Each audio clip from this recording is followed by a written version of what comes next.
Now the next topic is factors affecting fixation. Here are the main four factors that affects the fixation. The first one is temperature, second is size of tissue, third is fixative to tissue volume, and the fourth one is time. Now let's discuss briefly one by one. The first one is temperature. Why it's important? You can imagine it's like a cooking. So generally increasing temperature can speed up fixation, but too much heat can also damage the tissue. It's like overcooking. Generally, the temperature for electron microscopy, it should be 0 to 4 degrees Celsius, and for routine processing it should be 20 to 25 degrees Celsius or at a room temperature, and for the tissue processor or microwave ovens it should be 45 degrees Celsius for good results. Now let's move to the next, that is size of a tissue.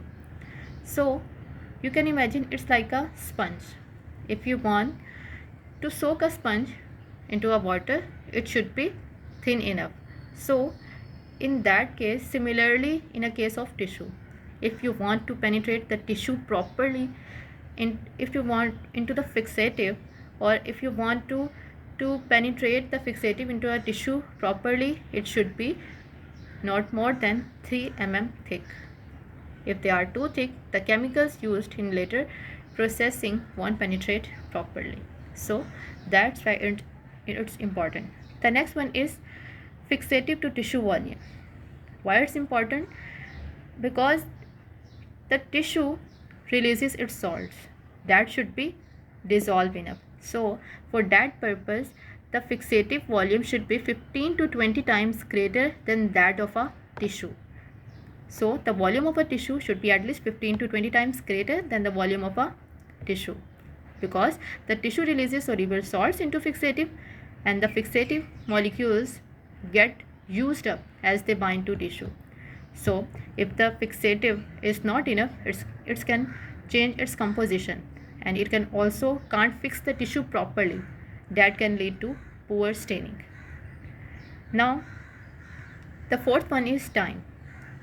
Time is important in two ways. How? Ischemia time and also duration of a time.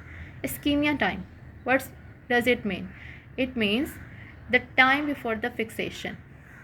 Why? Because it's like a race against decay. The quicker the tissue is placed in a fixative after being removed from the body, it's better to penetrate the fixative, and it's better for the microscopic examination. So the longer the delay, the more tissue starts to break down on its own and can autolysis or the putrefaction. This can significantly alter the tissue's appearance under a microscope and making it difficult to analyze. Like epithelial lining.